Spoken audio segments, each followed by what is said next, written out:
안녕하세요. 오늘 오랜만에 이렇게 모여서 얘기를 많이 하고 있습니다.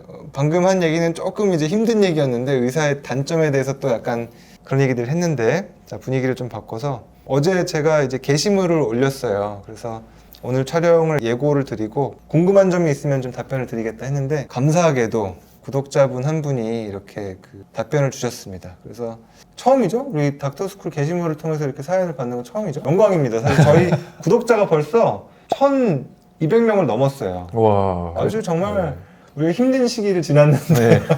조세영님 라이브가 컸죠. 거기 타고 오신 분이 많아요. 구독자 27명 전 아직도 기억납니다. 지방대 의대 본과 2학년 선생님이시고 두 학번 밑에 학생들이 더블링 상태라 고민이 많습니다. 왜냐하면 군대를 현역으로 갔다 와서 수련받을 계획이었는데 다녀오면 더블링 학번에 들어가게 되니까 수련받을 때 좀 불이익을 받을 것 같아서, 또 필수 의료에 관심이 있어서 문제는 27학번부터는 지역 의사제 때문에 필수 의료 관련 인력이 늘어날 거고 나라에서는 처우 개선을 또 소홀히 하고 결국 페이 감소가 생기지 않을까. 예를 들어서 응급의학과는 페이는 높은 편이지만 몇 년 뒤에 인력이 늘어나면 페이가 내려가지 않을까라는 걱정이 있습니다. 그래서 의사 인력이 현재보다 훨씬 많아져도 살아남을 수 있는 과가 무엇일지, 무슨 과를 해야 잘한 선택이 될지 여기에 대해서 조언을 부탁하셨고, 더블링을 감안해도 현역으로 군대를 짧게 다녀오는 게 나을지, 아니면 TO가 여유로운 현재 학번으로 졸업해서 과를 선택하고 전문의를 따고 나서 군의관 가는 게 나을지 추천해 주시면 감사하겠습니다. 이런 사연을 주셨어요. 일단 뭐 너무 감사합니다. 이렇게 질문을 주셨기 때문에 또 다른 분들도 도움을 받으실 거라고 생각합니다. 어떻게 생각하세요? 첫 번째 질문에 대해서 먼저 볼까요? 의사 인력이 많아져도 살아남을 수 있는 과,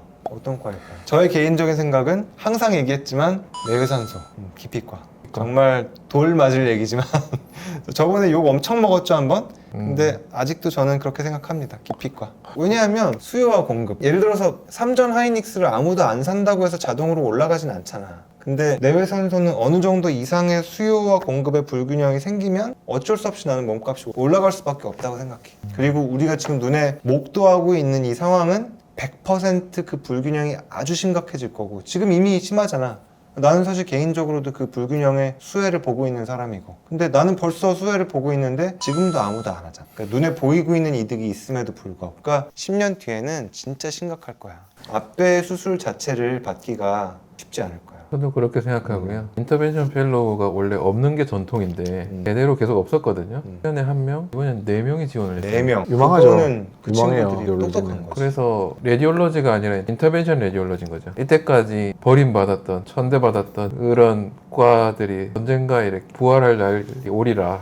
지금 학교 다니고 있는 친구들이 프랙티스 할 때 좋은 때가 올까? 나는 올 것 같거든. 그때가 되면. 지금 학생들 같은 경우에는 프랙티스 10년 뒤 생각하면 나는 그렇죠. 10년 뒤면 심각한 불균형 올 것 같아. 저도 심각한 의료 공백이 생길 거라고 생각하고 그때는 정말 못 구해서 난리가. 근데 의사는 갑자기 필요하다고 갑자기 수급을 할 수 있는 게 아니잖아요. 그렇지. 의료 공백은 필연적으로 다 예견이 돼 있는데 그동안 많이들 얘기했는데도 불구하고 여러 가지 복잡한 사정으로 해결이 안 돼 버렸잖아요. 그리고 많은 의대생 전공의들이 심적인 타격도 입었고, 그래서 이 문제는 계속 누적만 되다가 터질 거라고 생각을 하고, 그러니까 어느 과가 잘 될 거냐라기보다 어느 과가 그 높은 수요를 가져갈 거냐, 이렇게 질문을 바꿔본다면 내외산소나 인터벤션이 되지 않을까. 정우 생각은 어때? 저는 조금 다른, 자본의 힘을 무시할 수가 없고, 지금은 우리의 의료 공백이 없느냐, 성부외과 의사가 부족하잖아요. 의료 공백이 있어서 이 사람이 희소한 자원에 충분한 대가를 지급하는 뭔가 서포티브한 게 생기지 않으면, 지금도 외과 수술 대기 빅5에서 뭐 듀오덴크토미 해야 된다? 대기가 뭐 3개월씩 기다려요. 그렇다고 이 사람들한테 훨씬 더 많은 급여를 로컬에 있는 만큼 주고 있거나 그런 사태는 벌어지지 않는단 말이죠. 그래서 이제 뭐 PD 할 수 있는 사람이 줄어서 지금보다 없고 전국에 뭐 5명 있다. 지금 소아외과가 그래고 소아외과가 적어요. 소아외과 수술할 수 있는 사람 몇 명 없어. 그럼에도 불구하고 우리는 소아외과 의사한테 충분한 급여를 지급하고 있는가 질문을 했을 때, 희소하다고 무조건 그 사람이 가치가 있다고 생각하고서 주고 있지 않다는 거죠. 사회에서. 자본주의 사회인데. 근데 나는 이게 약간의 정도의 차이가 있는 것 같은 게, 예를 들어서 소아외과 같은 경우 이게 인지던스가 약간 낮잖아. 예를 들어서 앞배나 GB 같은 게 없어져 버리면 그때는 이제 종합병원 입장에서는 그 사람을 데리고 오면 매출을 내니까, 큰 매출을 많이 내니까 돈을 많이 주고 데리고 오기 시작할 것 같아. 그러니까 뭔 차이냐면 예를 들어 삼성의 교수는 아직까지도 원하는 자리잖아. 근데 종합병원의 외과 페이닥은 사실 원하지 않는 자리거든. 근데 지금 이미 그게 약간 바뀌었단 말이지. 근데 앞에 GB만 하면 예전 10년 전에 비해서 돈을 많이 받는. 많이 근데 이제 받고 있지, 10년 지금은. 뒤에 네. 앞에 GB만 하면 심지어 의사들 중에도 밸런스가 올라가 버리면 나는 이제 그게 조금 눈에 보인다는 거야. 그 사람들이 는다는 거잖아. 지금 필수과를 하면서 앞에 꼴레만 하는 사람들만 우르르 배출고 그러면 피부과나 지금 로펌 시장 변호사 가격이 뭐 200만 원까지 떨어진다는 얘기처럼 지금은 아직도 사람들이 대학병원이라는 인식고 종합병원에 대한 아주 수요가 좀 적기 때문에 그래 형이나 좋아 하는 사람들이 실리를 따지기 시작하고 옮기기 시작하면은 단가가 내려갈 수밖에 없다는 거죠. 그것도 일리 있네.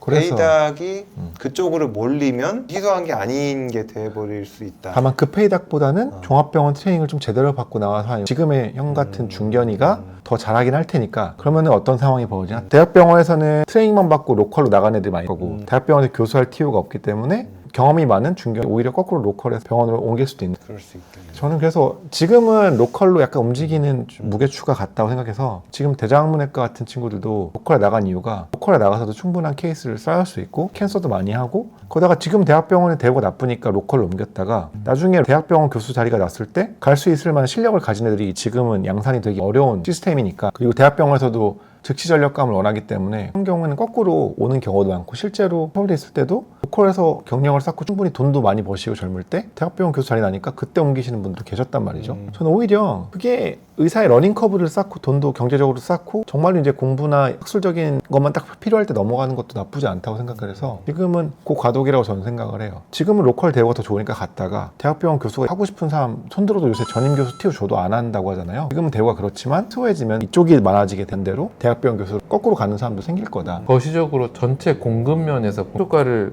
전공하는 사람 자체가 줄어들면 아예 공급 자체가 줄어들어 버립니다. 지금 필수를 하라고 아예 지역의사제를 했기 때문에 어쩔 수 없이 증가되는 부분이 있을 거란 말이죠. 근데 사실 여기 이 선생님도 무슨 얘기를 썼냐면 27학번부터는 지역의사제 때문에 필수 의료가 늘어날 텐데라고 썼는데 지역의사제가 과를 지정을 안 했거든. 아니, 필수과 위주로 하겠다는 지침이 있었잖아요. 모든 과가. 근데 과를 지정하진 않았어요. 과를 지정을 아예 안 했어. 그래서 사실은 뭐가 있을 수 있냐면 지방에서 하는 김에 약간의 효과는 있을 수 있지만 그게 이제 되게 큰 반향이었거든. 아니 지역의료 살리는 김에 왜 지역의사제 필수 의료로 한정을 안 했냐 이런 얘기가 많이 있었거든. 근데 내가 보기에 이 선생님도 지금 이거를 모르고 쓴 걸 수도 있고 아니면 뭐 모르겠는데 이게 과가 그게 없거든. 그러니까 지역 의사제 때문에 필수 의료가 늘어날 거라는 것도 사실은. 근데 TU는 있을 거잖아요. 외과 TU가 2명이면 지역 의사들을 뽑힌 애들은 장기군이가 그렇거든요. 위탁 교육생들이 과가 하나 정해져 있어요. 그러네. 그 TU에 따라서 지원하는데 자기들끼리 성적에 따라서 알아서 난 피부과 나는 어느 과 가게 돼 있거든. 그러니까 무조건 배출이 되게 돼 있어요. TU만큼 외과 의사들. 근데 걔들은 거기서만 근무해야 되기 때문에 그러면 의료원에서 얘는 지역의사이기 때문에 어차피 잡은 고기인데 얘한테 공무원 월급 줄 거란 말이에요. 공무원 월급으로 그러니까 쉽게 말해서 정부에서 아파트를 왕창 사가지고 경남 한복판에 3억짜리 아파트를 대량으로 당연히 지금 있는 공급도 많이 뿌렸다고 뭐 말도 안 되는 상황이지만 그렇다고 치면 아파트 값이 당연히 내려가지 않을까요? 그렇게 싼 의사들을 고용해버리면 굳이 비싼 돈 주고 대학병원에 있는 선생님들을 데리고 올 이유가 없는 거죠. 그것도 또 일정 부분 공감이 가는 얘긴데. 탁탁구에서 함께 나